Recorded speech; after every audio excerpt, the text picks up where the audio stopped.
पर पाए जाने वाले भूमि, जल, वायु, पेड़ पौधे एवं जीव जंतुओं का समूह जो हमारे चारों ओर सामूहिक रूप से घेरे हुए उसको हम लोग पर्यावरण कहते हैं।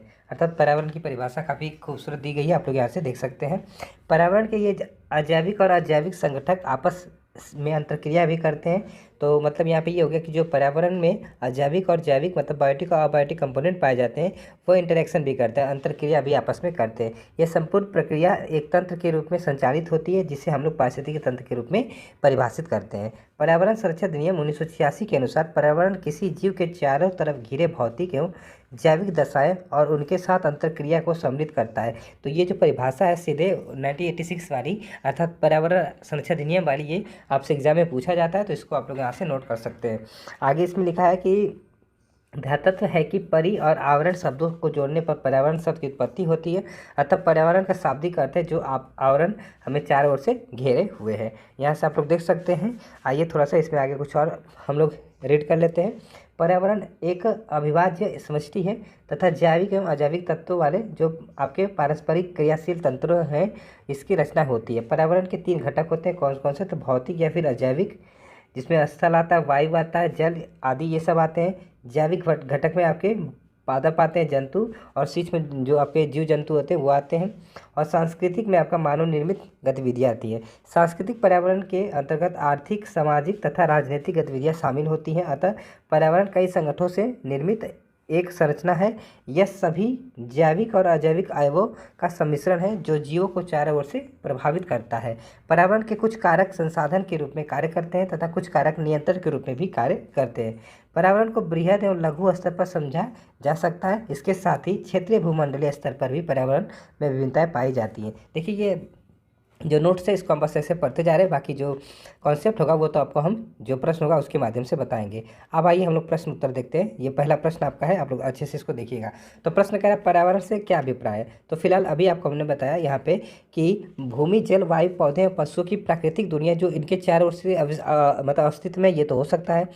उन संपूर्ण दशाओं का योग जो व्यक्ति को एक समय बिंदु पर घेरे हुए ये भी हो सकता है।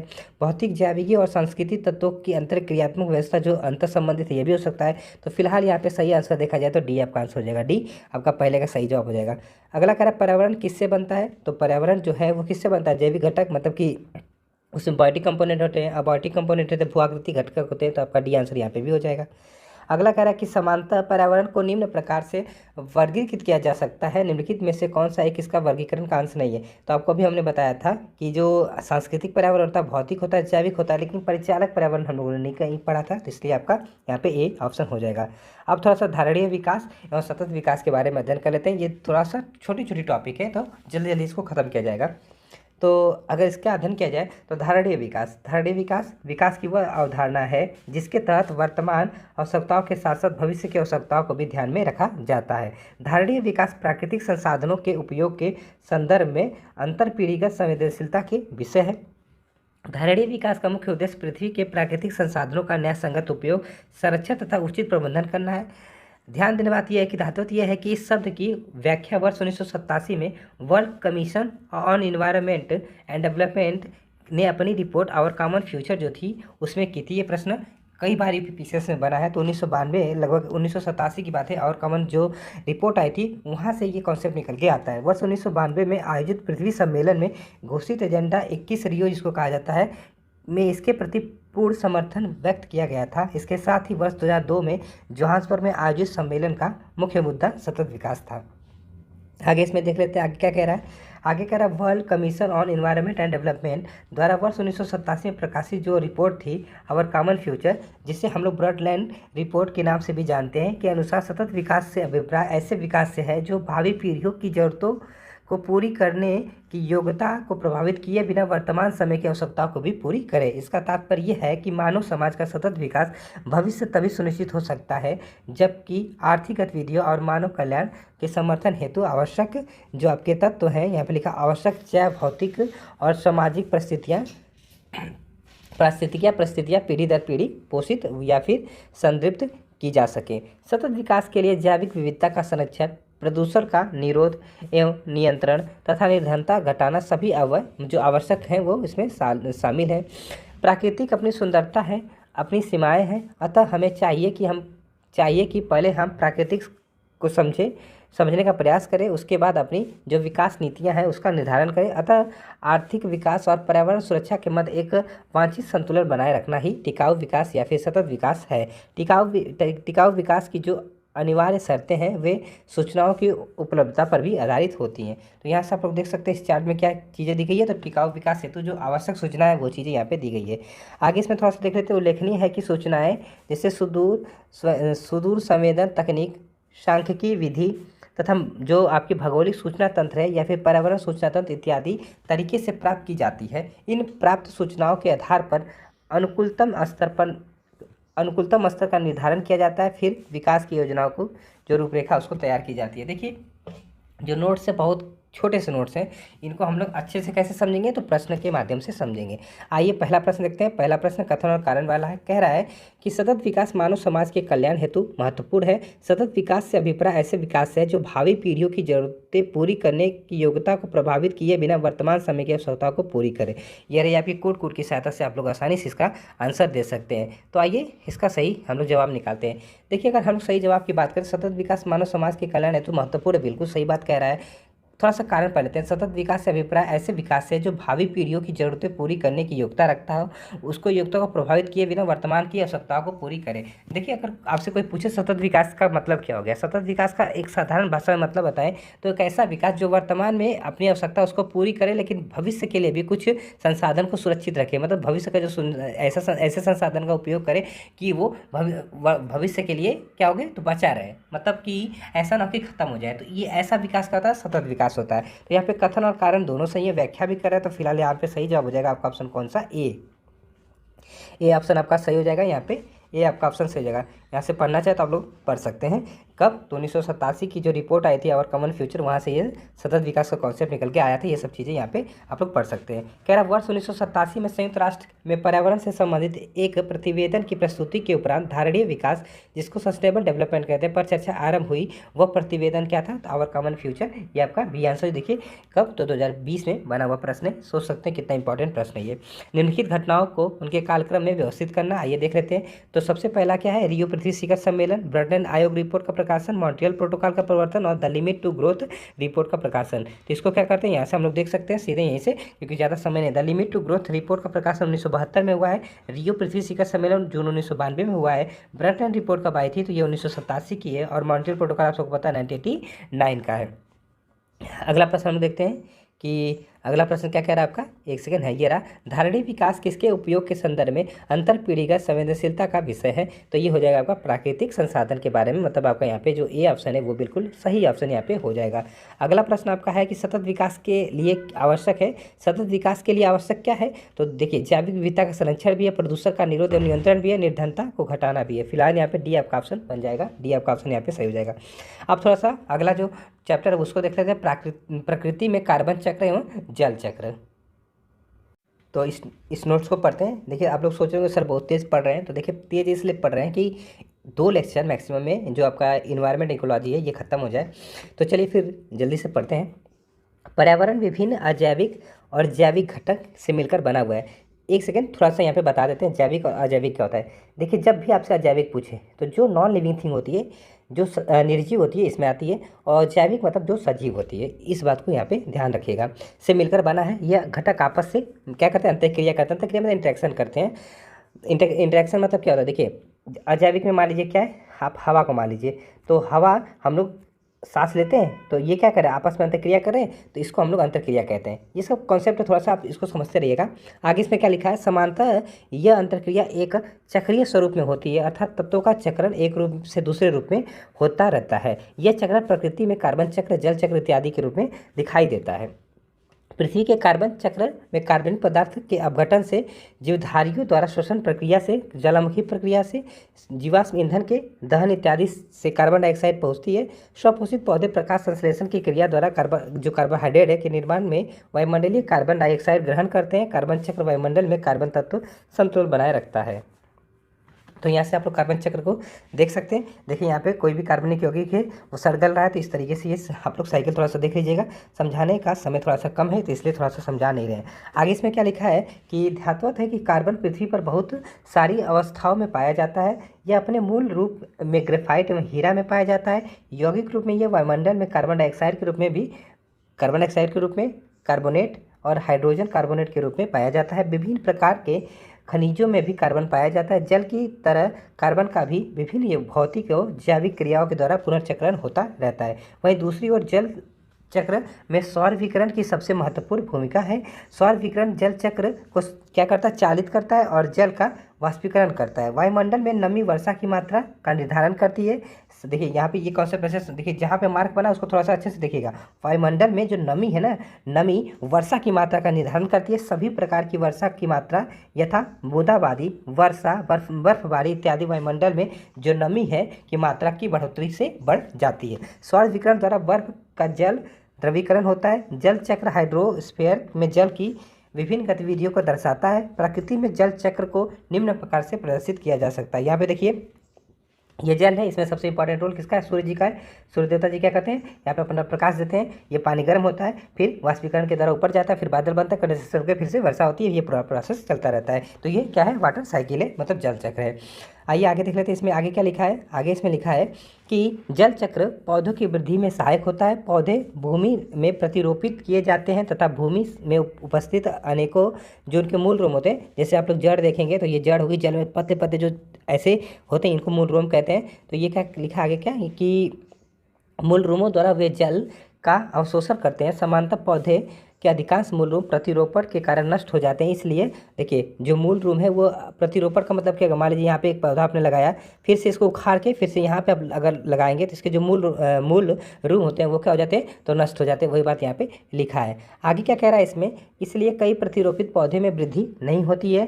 ध्यातव्य है कि मूल रूम मृदा में उपस्थित मृदा विलयन के संपर्क में रहते हैं। इन मूल रूमों के द्वारा पौधे भूमि से जल का अवशोषण करते हैं। मूल रूम की कोशाभित्ति मुख्यतः सेलुलोज से बनी होती है। इसके साथ इनमें कुछ पेक्टिन भी पाया जाता है। पेक्टिन के कारण मूल रूम मृदा से चिपके रहते हैं। मूल रूमों की कोशिका भित्ति पारगम्य कला अर्थात जो परमिएबल मेम्ब्रेन होती है की तरह कार्य करती है। तो यहाँ पे आप लोग देख सकते हैं। इसके अलावा एक कारण यह भी है कि खेतों में उर्वरक का प्रयोग करने पर यदि शीघ्र ही अधिक जल से खेतों की सिंचाई नहीं होती है तो मृदा में विलयन की सांद्रता अधिक हो जाती है। इससे जड़ के रूमों द्वारा जल अवशोषण कठिन हो जाता है, इससे पौधे मुरझा जाते हैं। उल्लेखनीय है कि जल अवशोषण प्रायः भूमि जल, मृदा के तापमान, मृदा के विलयन की सांद्रता व मृदा की वायु जैसे कारकों पर निर्भर करता है। ये जो कारक बता रहे हैं जहाँ पे हम मार्क लगा रहे हैं इसको प्लीज़ आप लोग जरूर नोट्स कर लीजिएगा, अगर थोड़ा सा छोटा नोट्स बनाना चाहते हैं तो। इस प्रकार जनमंडल में स्थित जल चक्र द्वारा पर्यावरण में अपनी भूमिका विभिन्न प्रकार से निभाता रहता है। जल चक्र के साथ साथ वायुमंडल में होने वाली गतिविधियाँ भी पर्यावरण में महत्वपूर्ण भूमिका निभाती हैं। अब थोड़ा सा प्रश्न को हम लोग देखेंगे ताकि अच्छे से और समझ में आ जाए। तो पहला प्रश्न है, निम्नलिखित पर विचार करें। प्रकाश संश्लेषण है, श्वसन है, जैव पदार्थ का अपक्षय है, ज्वालामुखी क्रिया है। बताना उपरोक्त में से कौन सी क्रियाएं जो है वो पृथ्वी के कार्बन चक्र में कार्बन डाइऑक्साइड जोड़ती हैं, क्या करती है, तो जोड़ती हैं। आइए देख लेते हैं। तो सबसे पहले प्रकाश संश्लेषण है। देखिए प्रकाश संश्लेषण में क्या होता है, तो जो पौधे होते हैं ये सन हो गया, इससे प्रकाश लेते हैं और फिर जो वातावरण यहाँ से CO2 लेते हैं, क्या लेते हैं, CO2 लेते हैं। तो ये तो लेते हैं, तो यहाँ पे लिखा क्या है कि जोड़ते हैं, तो ये पर्यावरण है, इसमें कार्बन डाइऑक्साइड जोड़ थोड़ी नहीं रहती, ये तो नहीं होगा, पहला तो नहीं होगा। दूसरा क्या, श्वसन, तो हम लोग जब श्वसन करते हैं तो O2 को लेते हैं, मतलब ऑक्सीजन को लेते हैं, CO2 को छोड़ते हैं। तो अब ये सी बात है, हम पर्यावरण में मतलब जो आपका कार्बन डाइऑक्साइड उसको जोड़ रहे हैं, तो दूसरा तो हो सकता है जैव पदार्थ का अपक्ष है। मान लीजिए ये कोई आपकी मान लीजिए ये कोई भैंस थी या गाय थी या कोई जानवर था, ये मरा, तो इसको जब हम लोगों ने धरती में दफन किया तो ये सड़े गलेगी, तो इससे क्या होगा, ऑब्वियस बात है यहाँ पे जो कार्बन होगी वो निकलेगी, तो मतलब ये भी हो सकता है। ज्वालामुखी क्रिया, तो वहाँ से भी कार्बन निकलती है, मतलब 2 3 4 होना चाहिए, 2 3 4। तो 2 3 4 देख लेते हैं किस ऑप्शन में है 2 3 4। एक सेकंड थोड़ा सा दीजिएगा, रफ कर लेते हैं। तो 2 3 4 आपके ऑप्शन कौन सा बन रहा है, तो 2 3 4 आपका सी ऑप्शन बन रहा है। देखिए IAS में आया हुआ प्रश्न है और 2 बार आया 2014 में और 2011 में, तो सोच सकते हैं। अब आप लोग कभी गलती मत करिएगा। अगला प्रश्न आपका, अधोलिखित में से कौन सा पृथ्वी के कार्बन चक्र में कार्बन डाइऑक्साइड की मात्रा को नहीं बढ़ाता है? फिर से वही प्रश्न है, कौन नहीं बढ़ाता है ये आपको बताना है। तो इसमें से देख लेते हैं कौन सा ऑप्शन है। तो प्रकाश संश्लेषण नहीं बढ़ाएगा, आपको पता है कि ये CO2 लेता है, CO2 लेता है। तो इस तरीके से ये जो वातावरण है उसमें कार्बन डाइऑक्साइड की मात्रा को नहीं बढ़ाएगा। सौर विकिरण की सबसे महत्वपूर्ण भूमिका क्या है? तो फिलहाल अभी आपको हमने बताया था ये किसमें कार्य करता है, जल चक्र में। वाटर साइकिल में सबसे इंपॉर्टेंट रोल किसका है? तो वो है सन। किसका? सन का, सौर विकिरण का। वर्षा की मात्रा निर्भर करती है, तो वर्षा की मात्रा निर्भर करती है, थोड़ा सा अच्छे से पढ़िएगा, अगर यहाँ पे आंसर नहीं तो आप लोग चकरा जाएंगे। ये किस पे निर्भर करती है? तो वायुमंडल की नमी पे निर्भर करती है, ना कि जल चक्र पे। तो इस बात को याद रखिएगा, वर्षा की मात्रा किस पे निर्भर करती है? तो वायुमंडल की नमी पे। कई प्रतिरोपित पौधे इसलिए नहीं बढ़ते हैं। प्रतिरोपित मतलब क्या हो गया कि मान लीजिए एक पौधा आपने यहाँ पे लगाया, फिर क्या किया, इसको उखाड़ के, मतलब यहाँ से उखाड़ के इसको फिर से यहाँ पे आपने रोपित कर दिया। तो पूछा है कि कई प्रतिरोपित पौधे इसलिए नहीं बढ़ते हैं क्योंकि क्या होता है, तो उनके जो मूल रूम होते हैं वो नष्ट हो जाते हैं ना। तो प्रतिरोपण के द्वारा अधिकांश मूल रूम नष्ट हो जाते हैं। तो आपका सी आंसर हो जाएगा, यहाँ पे देख सकते हैं आप लोग। अगला प्रश्न नहीं है, आइए वायुमंडल पढ़ लेते हैं। तो वायुमंडल में लिखा है, रासायनिक संगठन के आधार पर पदार्थ को तत्व, यौगिक और मिश्रण के रूप में वर्गीकृत किया जा सकता है। तत्व पदार्थ का साधारण रूप होता है जिसे रासायनिक या भौतिक विधियों द्वारा आगे उप विभाजित नहीं किया जा सकता। यौगिक ऐसा पदार्थ होता है जिसमें दो या दो से अधिक क्या तत्व द्रव्यमान के एक स्थिर अनुपात में संयोजित होते हैं। मिश्रण एक ऐसा पदार्थ होता है जिसमें दो या अधिक तत्व या फिर यौगिक किसी भी अनुपात में साधारणतः रूप में मिश्रित होते हैं। वायु विभिन्न गैसों का क्या है? तो मिश्रण। देखिए यहाँ पे एयर क्या है? तो एयर इज ए मिक्सचर है। यहाँ पे कह रहा है पृथ्वी के पारित विद्वान गैसों के समूह को वायुमंडल कहते हैं। इसमें नाइट्रोजन, ऑक्सीजन, कार्बन डाइऑक्साइड तथा अन्य गैसें पाई जाती हैं। गैसों के ये मिश्रण वायुमंडल में पाया जाता है। शुष्क वायु के घनत्व के अनुसार सर्वाधिक मात्रा में नाइट्रोजन की मात्रा होती है। यहाँ से आप लोग देख सकते हैं। तो सबसे अधिक मात्रा किसकी है? नाइट्रोजन 78%, ऑक्सीजन कितने हैं? तो 0.95%, आर्गन इतना कि 0.93 और कार्बन डाइऑक्साइड आपका कितना? 0.03। तो इसको कैसे याद करें? नो AC, ये चार याद रखिएगा। यहाँ से एन से नाइट्रोजन, ओ से आपका क्या हो जाएगा? तो ऑक्सीजन, ए से आर्गन, सी से कार्बन। नो AC याद रखिएगा। ये चार से आप लोग, अगर आपको इनको क्रम में दर्शाने के लिए है तो आप लोग कर सकते हैं। इसके बाद किसका क्रम आता है? तो यहाँ पे आप लोग देख सकते हैं चार्ट, आपको याद होगा नियॉन आता है, कार्बन डाइऑक्साइड में नियॉन आता है, इतना परसेंट है। हीलियम फिर आता है, फिर आपका क्रिप्टॉन आता है, फिर आपका जेनॉन आता है और सबसे अंत में आपका हाइड्रोजन आता है। ये कहाँ की बात हो रही है? तो वायुमंडल में बात हो रही है। अगर ये वायुमंडल के ऊपर आप जब कहाँ चले जाएंगे, स्पेस में चले जाएंगे, तो सबसे ज़्यादा हाइड्रोजन की मात्रा हो जाएगी। इस बात को याद है, हाइड्रोजन और हीलियम की मात्रा सबसे ज़्यादा हो जाएगी। आगे क्या लिखा है? स्वपोषी पेड़ पौधे प्राणवायु, ऑक्सीजन का उत्सर्जन और वायुमंडल को दूषित करने वाली एक ग्लोबल वार्मिंग के लिए जिम्मेदार गैस कार्बन डाइऑक्साइड का अवशोषण करते हैं। अगर वनस्पति नहीं होगी तो ऑक्सीजन की कमी से पृथ्वी के जीवन पर घातक प्रभाव पड़ेगा। इस बात को याद रखिएगा। आगे लिखा है, इस प्रकार पादप वायुमंडल में ऑक्सीजन और कार्बन डाइऑक्साइड के संतुलन को भी बनाए रखते हैं, इसलिए वनों को हरे फेफड़े भी कहते हैं। इसके अतिरिक्त विभिन्न क्षेत्रों में सड़कों के किनारे हरे वृक्षों की कतारें खड़ी करके ध्वनि प्रदूषण से भी बचा जा सकता है, जिसको हम लोग ग्रीन मफलर के कॉन्सेप्ट के नाम से जानते हैं। ग्रीन मफलर जानिएगा, ग्रीन मफलर के कॉन्सेप्ट से जानते हैं। ग्रीन मफलर, ये ग्रीन मफलर का कॉन्सेप्ट क्या है? तो देखिए होता क्या है, जैसे मान लीजिए ये रोड जा रहा है, ये आपकी रोड है, तो इसके साइड में ये पेड़ लगाए जाते हैं ताकि ये ध्वनि प्रदूषण से बचाए। ये एक बार UPSC में पूछा हुआ प्रश्न है, इसलिए आपको बताना जरूरी हो जाता है। फिलहाल ये सब चीज़ें आपको हमने पढ़ाई है, तो आप लोग अगर और चीज़ से देखना चाहें तो वहाँ पे भी देख सकते हैं, लेकिन घटना चक्र अवलोकन की बात ही अलग है, तो यहाँ से आप लोग देख सकते हैं। हाँ, पृथ्वी के चारों ओर गैसों के समूह को क्या कहते हैं? तो अभी ऐसी बात है, क्या कहते हैं? वायुमंडल कहते हैं। आसान सा प्रश्न है। वायु क्या है? तो वायु एक मिक्सचर है, अर्थात मिश्रण है। आपका सी आंसर यहाँ से हो जाएगा। निम्नलिखित नोबल गैसों में से कौन सी वायु में नहीं पाई जाती है? मतलब जो आपका वायुमंडल उसमें नहीं पाई जाती। Helium, argon, radon, neon. तो इसमें रेडॉन क्या होती है? जब बहुत सटे घर होंगे तो वहाँ से गैस रिलीज होती है। कौन सी? रेडॉन। तो रेडॉन जो है ये वायुमंडल में नहीं पाई जाती, इस बात को याद रखिएगा। शुष्क हवा में नाइट्रोजन की मात्रा होती है, तो लगभग कितनी नाइट्रोजन की मात्रा? आप सबको पता है 78% होती है। इसके बाद 20.95% किसकी होती है? तो ऑक्सीजन की होती है, इस बात को याद रखिएगा। आगे लिखा है कि वातावरण में सर्वाधिक प्रतिशत है किसका? तो फिर नाइट्रोजन का हो जाएगा। हवा में जिस गैस की मात्रा सबसे अधिक है, तो वही प्रश्न बार बार पूछा है, नाइट्रोजन हो जाएगा। प्रश्न मैं नहीं छोड़ता हूँ, सारे प्रश्न करवाता हूँ।